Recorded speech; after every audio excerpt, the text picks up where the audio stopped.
Ó Deus, estamos aqui nesta manhã reunidos para estudarmos, Senhor, sobre este assunto tão importante que é o evangelismo e tomando por base este evangelho precioso, Senhor. Deus nos abençoa, nos conduza para que esta aula de hoje seja realmente dirigida pelo Espírito Santo, iluminada pelo Espírito Santo, possamos aprender, Senhor, sermos edificados e também sermos levados a ensinar aos outros o Evangelho, conforme realmente a Escritura, o verdadeiro Evangelho. Nos usa, Senhor, para testemunhar, com perdão dos nossos pecados, em nome de Jesus. Amém. Graças a Deus. Vamos então, meus irmãos, fazer a leitura do capítulo 8. Vou fazer a leitura com vocês de todo o capítulo, aí depois nós vamos fazer aqui as nossas considerações, tá? Diz assim: Jesus, porém, foi para o Monte das Oliveiras, e pela manhã cedo tornou para o templo, e todo o povo vinha ter com ele, e assentando-se os ensinava. E os escribas e fariseus trouxeram-lhe uma mulher apanhada em adultério, e pondo-a no meio, disseram-lhe: Mestre, esta mulher foi apanhada no próprio ato, adulterando. E na lei nos mandou Moisés que as tais sejam apedrejadas. Tu, pois, que dizes? Isto diziam eles, tentando, para que tivessem de que o acusar. Mas Jesus, inclinando-se, escrevia com o dedo na terra, e como insistissem, perguntando-lhe, endireitou-se e disse-lhes: Aquele que entre vós está sem pecado, seja o primeiro que atire a pedra contra ela. E tornando a inclinar-se, escrevia na terra. Porém, ouvindo eles isto, acusados pela consciência, saíram um, a começar pelos mais velhos até os últimos. Ficou só Jesus e a mulher que estava no meio. E endireitando-se Jesus, e não vendo ninguém mais do que a mulher, disse-lhe: Mulher, onde estão aqueles teus acusadores? Ninguém te condenou? E ela disse: Ninguém, Senhor. E disse-lhe Jesus: Nem eu também te condeno. Vai-te, não peques mais. Falou-lhes, pois, Jesus outra vez, dizendo: Eu sou a luz do mundo. Quem me segue não andará em trevas, mas terá a luz da vida. Disseram-lhe, pois, os fariseus: Tu testificas de ti mesmo, o teu testemunho não é verdadeiro. Respondeu Jesus e disse-lhes: Ainda que eu testifico de mim mesmo, o meu testemunho é verdadeiro, porque sei de onde vim e para onde vou, mas vós não sabeis de onde venho nem para onde vou. Vós julgais segundo a carne, e eu a ninguém julgo. E se na verdade julgo, o meu juízo é verdadeiro, porque não sou eu só, mas eu e o Pai que me enviou. E na vossa lei está também escrito que o testemunho de dois homens é verdadeiro. Eu sou o que testifico de mim mesmo, e de mim testifica também o Pai que me enviou. Disseram-lhe, pois: Onde está teu Pai? Jesus respondeu: Não me conheceis a mim nem a meu Pai. Se vós me conhecesseis a mim, também conhecerias a meu Pai. Essas palavras disse Jesus no lugar do tesouro, ensinando no templo, e ninguém o prendeu, porque ainda não era chegada a sua hora.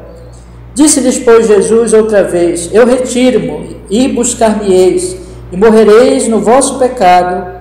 Para onde eu vou, não podeis vir. Diziam, pois, os judeus: Porventura quererá matar-se a si mesmo, pois diz: Para onde eu vou, não podeis vir? E dizia-lhes: Vós sois de baixo, eu sou de cima. Vós sois deste mundo, eu não sou deste mundo. Por isso vos disse que morrereis em vossos pecados, porque se não credes que eu sou, morrereis em vossos pecados. Disseram-lhe, pois: Quem és tu? Jesus lhes disse: Isso mesmo que já desde o princípio vos disse. Muito tenho que dizer e julgar de vós, mas aquele que me enviou é verdadeiro, e o que dele tenho ouvido, isso falo ao mundo. Mas não entenderam que ele lhes falava do Pai. Disse-lhes, pois, Jesus: Quando levantardes o Filho do Homem, então conhecereis que eu sou, e que nada faço por mim mesmo, mas estas coisas falo como meu Pai me ensinou. E aquele que me enviou está comigo. O Pai não me tem deixado só, porque eu faço sempre o que lhe agrada.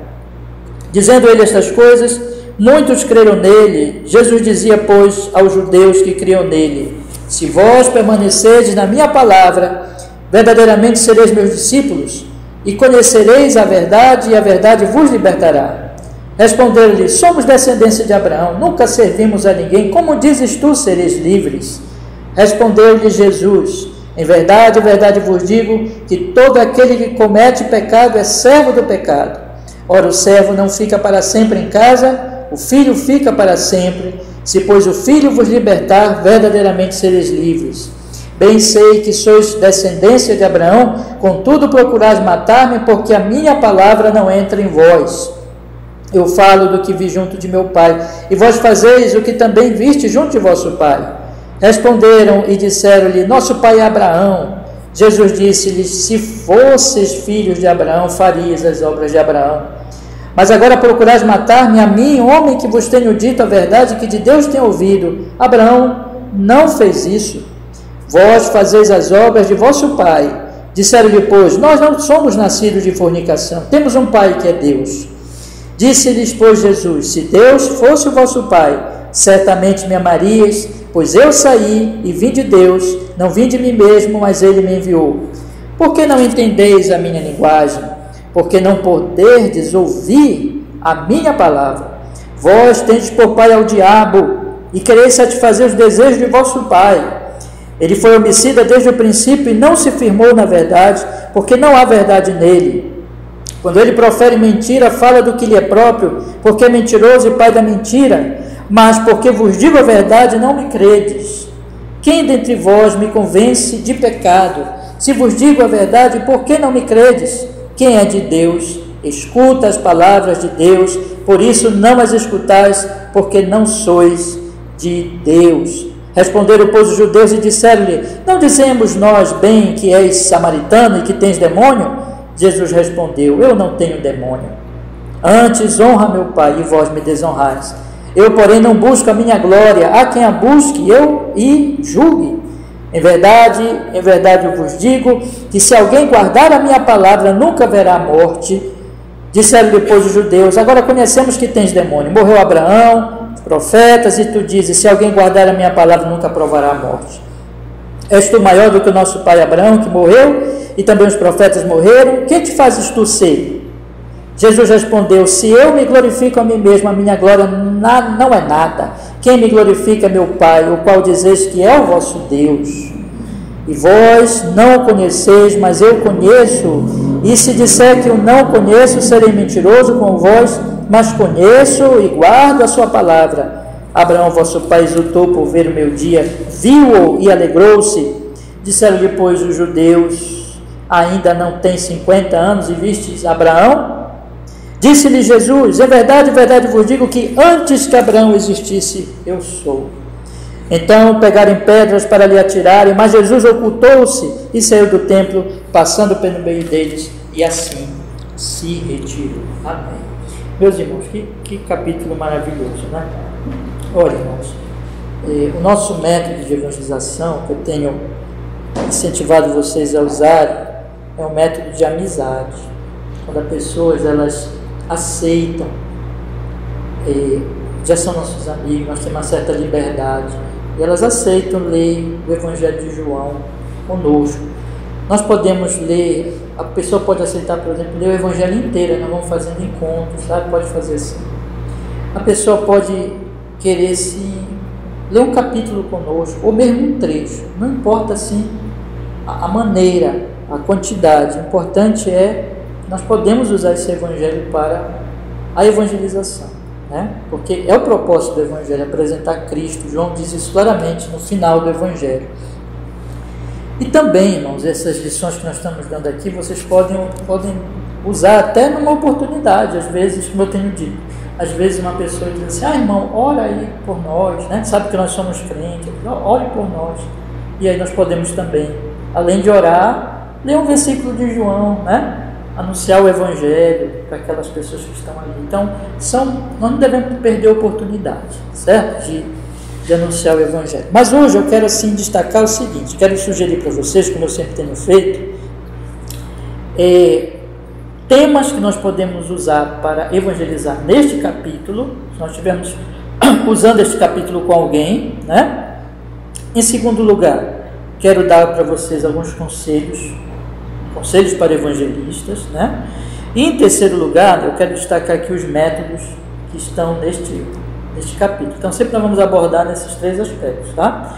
Lembrando que o Evangelho, ele é uma mensagem que, o Evangelho genuíno, ele sempre tem 4 doutrinas fundamentais, né? A verdade sobre Deus, santo, justo, criador, provedor, bom, todo-poderoso, né? A verdade sobre o pecado, e nós, seres humanos, estamos caídos e vivemos contra esse Deus, e por isso trazemos sobre nós seu justo juízo, e um dia ele vai nos chamar para a prestação de contas. Terceiro, a verdade sobre Jesus, que Deus, esse Deus que foi ofendido, amou a humanidade, deu o seu Filho para morrer pelo seu povo. Todo aquele que nele crê poderá ser salvo. Jesus é o único Salvador.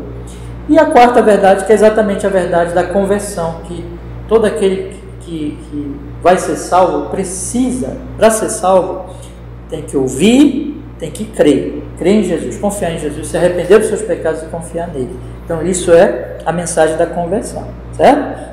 Ora, quando nós temos aqui então este capítulo, nós podemos destacar, irmãos, eu queria destacar com vocês 4 coisas que nós podemos falar para as pessoas lendo este capítulo. Primeiro, anunciar para elas que existe toda graça e toda misericórdia para pecadores, como a mulher adúltera na pessoa bendita de Jesus. Irmãos, tem muita gente que chega para nós e diz assim: eu sou muito pecador, para mim não tem jeito, né?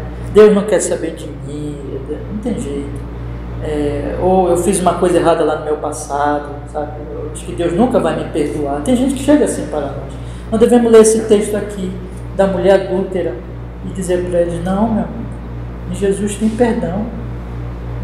Jesus ele é misericordioso. Se você se arrepender e crer nele, ele diz para essa mulher adúltera aqui, olha o que ele diz: endireitando-se Jesus, não vendo ninguém mais do que a mulher, disse-lhe: mulher, onde estão aqueles teus acusadores? Ninguém te condenou? E ela disse: ninguém, Senhor. E disse Jesus: nem eu tampouco te condeno, vai-te, não peques mais. Jesus tem perdão, Jesus lhe perdoa o condenado. Jesus não veio para condenar, veio para salvar na cruz do Calvário. Então falamos da cruz para a pessoa, dizemos: olha, a cruz paga o pior pecado, não importa o que você fez. Se você confiar no Senhor Jesus, você não é condenado, e ele também te liberta do pecado. Ele diz para a mulher: vai, não peques mais. Ele não somente te perdoa, mas ele liberta. Não importa o seu vício, não importa a situação que você esteja, arrependa-se. Seu problema é o pecado, então arrependa-se do seu pecado, creia no Senhor Jesus, e ele perdoa e ele liberta. Essa é a primeira verdade que eu penso que está aqui nítida no texto, né? E muito evangelística essa verdade. A segundo ponto, irmãos, é que nós devemos lembrar as pessoas, aos nossos ouvintes, que o pecado de não crer em Cristo leva inevitavelmente à morte eterna. Não há salvação fora de Jesus. Olha o que Jesus diz no versículo 21 e no versículo 24. Vou ler os dois. Versículo 21 diz assim: disse-lhes, pois, Jesus outra vez: eu retiro-me, buscar-me-eis e morrereis no vosso pecado, para onde eu vou, não podeis vós vir. E no 24: por isso vos disse que morrereis em vossos pecados, porque se não credes que eu sou, morrereis nos vossos pecados. Observe que está no singular, morrereis no vosso pecado, e no 24 está no plural, morrereis em vossos pecados. Provavelmente o pecado aqui do versículo 21 é a incredulidade. Aquele que não crê morre nesse pecado e morre nos outros pecados, que são consequência inclusive desse pecado, porque é por não crer em Deus que os homens pecam. Os homens não querem se submeter a Ele, né? Mas então, quem não crê morre. Quem não crê morre. No entanto, a vida, a verdadeira libertação do pecado, esse é o terceiro ponto que eu quero destacar hoje, está no Senhor Jesus. Lembra que Jesus disse para essas pessoas, ele diz assim no versículo 30, Jesus dizia isso aos judeus e muitos Jesus dizia, pois, aos judeus que criam nele: Se vós permaneceis na minha palavra, verdadeiramente sereis meus discípulos, conhecereis a verdade, e a verdade vos libertará. Jesus Cristo, Ele liberta. Liberta do quê? Qual é a maior prisão? Lembra que ele diz aqui? Eles disseram, não somos escravos de ninguém, nós somos servos de Abraão, né? Eram judeus. Aí Jesus diz, em verdade vos digo que quem comete o pecado é servo do pecado. A pior escravidão não é física, é espiritual. O homem está preso ao seu pecado e ele vai ser condenado no seu pecado. Mas Jesus veio libertar do pecado. Nós temos que dizer para a pessoa que quando ela crê no Senhor Jesus, ela é liberta do maior problema dela. Conhecereis a verdade vos libertará. Jesus é a verdade, né? Por que ele liberta, irmãos? Porque ele morreu por pecadores, porque ele pagou os pecados dos pecadores. Todo aquele que crê nele é justificado, é perdoado como uma mulher adúltera e é liberto. Lembra que ele diz, vai e não peques? Mas ele passa a viver uma vida de libertação do pecado. E uma quarta verdade que eu penso que nós podemos anunciar aos nossos amigos aqui neste Evangelho é que o terrível estado, falar do terrível estado do coração, mano. Irmãos, esse aqui foi um dos sermões mais duros que Jesus pronunciou. Jesus chegou para os judeus que se sentiam filhos de Abraão por causa do sangue, né? Eles confiavam na carne, no sangue. Eles diziam, nós somos filhos de Abraão, nós somos filhos de fornicação, nós somos descendência de Abraão. Aí Jesus disse para ele, não, vocês são filhos do diabo. Porque não importa se é descendência de Abraão, se não está convertido, é filho do diabo. Lembra que a Bíblia diz, o diabo é o pai da mentira. Então os filhos do diabo não querem a verdade. Jesus diz, porque digo a verdade, não me credes. Os filhos do diabo não querem a verdade. Então nós precisamos dizer para as pessoas, meu amigo, existe um problema sério no coração do homem. O coração do homem não é que Deus não fale, não é que Jesus não fale, é que o homem não quer a verdade. Eu quero lhe aconselhar. Eu quero lhe aconselhar você, dá atenção ao que Jesus diz. Busque a graça de Deus, clame a Deus, para que Deus lhe tenha um coração crente. E se a pessoa já está, meu irmão, assim, sabe, mostrando que ela está ouvindo, diga para ele, olha, creia, busque a Cristo, busque conhecer a verdade. Se você já está, assim, se interessando, é um bom sinal, é um sinal que possivelmente o Espírito Santo já está operando na sua vida. Continue buscando. Não siga o seu coração. Procure conhecer quem é Jesus. Jesus liberta. Jesus diz aqui, quem é de Deus, escuta as palavras de Deus. Quem liberta o homem? Deus, a graça. Né? Então nós devemos falar também que é verdade que existem os filhos do diabo, o homem por si tem uma natureza pecaminosa, mas Jesus liberta. Conselhos para os evangelistas, meus irmãos. Tenho 3 conselhos para lhes dar nesta manhã, baseado nesse texto. Olha, cuidado com a hipocrisia. Esses religiosos aqui levaram uma mulher para ser apedrejada, se sentindo melhor que ela. E Jesus disse, quem não tem pecado, joga a primeira pedra. Olha, é triste isso. Eu já falei para vocês aqui que muita gente não quer saber de ouvir a mensagem cristã por causa desse tipo de religioso hipócrita. Aquele tipo de pessoa que vive acusando os outros, se sente o santarrão, né? Ele tem o prazer de acusar as pessoas. Olha, irmão, se nós somos evangelistas, nós não vamos ser assim. Primeiro que, se nós somos evangelistas mesmo, nós somos verdadeiros cristãos, cremos no Senhor Jesus, sabemos que tudo é pela graça, mas mesmo nós temos que ter cuidado com a hipocrisia, porque os cristãos também ainda são pecadores, né? E nós lemos na Bíblia que até Paulo repreendeu Pedro em Gálatas, né? Porque ele estava assim, estava agindo com hipocrisia. Então imagine, se o apóstolo Pedro caiu nesse erro, apóstolo, imagine nós, né? Então cuidado com a hipocrisia, cuidado com aquele orgulho que pode surgir em nós, nos sentir melhor que os outros, porque eu sou crente, porque eu conheço teologia. Irmão, olha, quando o orgulho entra, acabou a evangelização, tá? Então nós temos que ser pessoas que olhamos para os outros sabendo que nós não somos melhores do que eles. Quem não tem pecado, Joga a primeira pedra, que tudo é pela graça, tudo é pela misericórdia. Então, para nós evangelizarmos outros, não temos que chegar com eles com arrogância. Nós temos que chegar com eles como pessoas humildes, foram humilhadas pela graça de Deus. E esse é um ponto aqui importante, tá? Então, em vez de sermos hipócritas, sermos anunciadores da graça de Deus, como o próprio Jesus fez. Quem te condenou? Ninguém. Eu também não te condeno. Se Jesus falou isso, ele poderia ter condenado, irmão. Imagine nós. Então, cuidado com essa. Deixa eu colocar uma coisa para vocês que muita gente vê na rede, principalmente nessa disputa, às vezes até política, sabe? Entra naquela militância política hipócrita, religiosa, em vez de anunciar o Evangelho. Tá?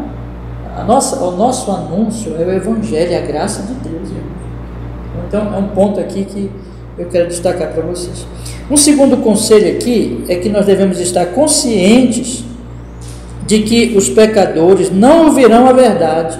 Nós não devemos ser inocentes e pensar assim: todo mundo vai nos ouvir. Olha o que Jesus diz: porque eu digo a verdade, não me credes. Irmãos, em volta de nós temos filhos do diabo, irmãos. Na nossa família, na nossa vizinhança, no nosso trabalho, na nossa escola, entendeu? Os nossos amigos, se eles não são convertidos, se o Espírito Santo não operou neles, eles não querem saber da verdade.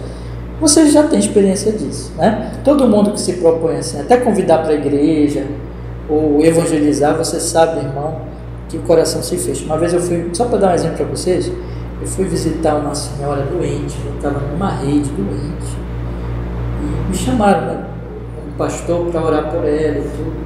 Aí eu fui lá com ela estava muito doente, e eu comecei a dizer: olha, vem aqui orar por você. Ela não conhecia, irmãos. Enquanto eu falei assim, vim orar por você e tudo, ela doente, fraquinha, ela estava assim, olhando. Mas, meu irmão, foi só eu falar de Jesus, só falar alguma coisa sobre Cristo, sobre a fé em Jesus, o arrependimento, o pecado, a face dela mudou. Doente. Ela não queria ouvir aquela mensagem, ela não queria saber, ela queria que eu orasse por ela, tá? Mas ela não queria saber. Então, eu estou só dando um exemplo para vocês de que isso é assim. As pessoas não querem saber de Jesus. Então nós não devemos nos assustar, mas isso não deve nos desanimar, porque nós sabemos que Jesus diz: quem é de Deus escuta as palavras de Deus. Então o Espírito Santo vai agir naqueles que Ele quiser. Nosso papel não é forçar os outros, nós não convencemos os outros, nós anunciamos. Quem convence é o Espírito Santo. Então vamos orar, não vamos desanimar, vamos continuar orando pelas pessoas que resistem, vamos pedir que Deus tenha misericórdia delas e deixe a obra com Deus. Não é você que converte, é Deus. Você tem que anunciar. Então não desanime e faça isso, tá? Um terceiro conselho que eu quero lhe dar é que o evangelista deve fazer tudo para a glória de Deus. Olha, Jesus diz aqui no versículo 49, Jesus respondeu: eu não tenho demônio, antes honro meu Pai e vós me desonrais. Eu, porém, não busco a minha glória, há quem busque e julgue. Jesus, Santo Jesus, Filho de Deus, vivia para a glória do Pai. Ele é um exemplo para nós. Então, há uma tentação sempre na obra de evangelização, é que nós queremos assim: eu sou o ganhador de almas, eu sou a pessoa que evangelizo. Cuidado com isso aí, tá? Então nós não somos nada, nós não temos que buscar glória para nós. Na verdade, nós devemos ser discretos, nós devemos, lembra de João Batista, importa que ele cresça e que eu diminua. Devemos buscar toda a glória para Jesus, isso é verdadeira evangelização. Por último, irmãos, métodos destacados. Nós temos aqui o método da proclamação pública do Evangelho, que isso aqui Jesus fez, e Jesus ele fez isso numa plateia muito difícil, que estava odiando a ele, estava contrariando a ele, mas ele anunciava a verdade. E dentro deste anúncio também nós temos a apologia. Jesus defende a verdade, defende com amor, com paciência, mas defende com argumentos bíblicos. Ele diz aqui, por exemplo, olha, na lei de vocês diz que se dois, olha, deixa eu ver aqui. Ainda que eu testifique de mim mesmo, meu testemunho é verdadeiro, porque sei de onde vim. Diz que ele e o Pai testifica. Ele diz, na vossa lei está também escrito que o testemunho de 2 homens é verdadeiro. Ele diz, então, meu testemunho é verdadeiro, porque sou eu, o Pai, que testifica. Tá? Então veja que ele usa de argumentos bíblicos para defender a verdade. Então, a apologia, a defesa da verdade, exige preparação, exige estudo. Um conselho que eu sempre dou é o seguinte: se nós conhecemos de um assunto, devemos falar com humildade. Se nós não conhecemos, vamos ficar calados. Tá? Às vezes vem uma pessoa querendo combater o Evangelho e ela vem usar um argumento que nós nunca ouvimos falar, ou falar de um assunto às vezes científico que nós não estudamos, não sabemos nada daquilo, então é melhor ficar calado. Tá? Não adianta querer usar de argumento do que eu não sei, né? Então, quando eu sei, eu falo com humildade. E falo sempre com humildade mesmo, né? Vamos dizer, eu tenho que ter alguma certeza, avaliar, pelo menos uma certeza razoável do que eu estou falando, tá? E se eu não sei, eu devo ficar calado. Meus irmãos, mas eu queria dizer para vocês o seguinte: Jesus também evangelizou uma mulher. Esse é um método aqui também, o evangelismo pessoal. Todo mundo foi embora, ficou só Jesus e a mulher. O que é isso? Evangelismo pessoal. Jesus disse: eu não te condeno, vai, não peques mais. Então, Jesus estava ali. Aí chegaram aquelas pessoas, trouxeram aquela pobre mulher e ele evangelizou aquela mulher. Nós vamos ter oportunidades de evangelizar alguém assim que aparece para nós, em alguma circunstância. Não percamos essa oportunidade, amemos essa pessoa, levemos a ela o Evangelho, né? E mostrando misericórdia, mostrando amor, assim que tem que ser o evangelismo pessoal, tá? Com misericórdia, amor e não com soberba, lembra? Nós temos falado aqui. Meus irmãos, é isso que nós temos para hoje, tá bom? Se vocês não tiverem nenhuma pergunta, uma questão, vamos orar e à noite, se Deus quiser, estaremos aqui no nosso culto, tá bom? Vamos orar? Pedir que Deus nos abençoe. Senhor, muito obrigado, porque nós tivemos o privilégio e a oportunidade de ler este capítulo e de meditar nestas verdades preciosas. Ó Senhor, pelo Espírito Santo, opera na nossa vida. Tudo que falamos aqui, que seja realmente da sua palavra, opera para que seja inculcado em nós e dê fruto no nosso trabalho de testemunhar do seu amor, que é isso que queremos, glorificar o seu nome, levar o Evangelho à nossa família, vizinhos, amigos, colegas. Senhor, nos prepare, nos usa para isso, que o seu nome seja louvado na nossa testemunha, que o Senhor salve essas pessoas. Pedimos por elas, pedimos que o Senhor use cada um de nós para levar a palavra a essas pessoas, em nome de Jesus. Que Deus nos abençoe em Cristo. Amém.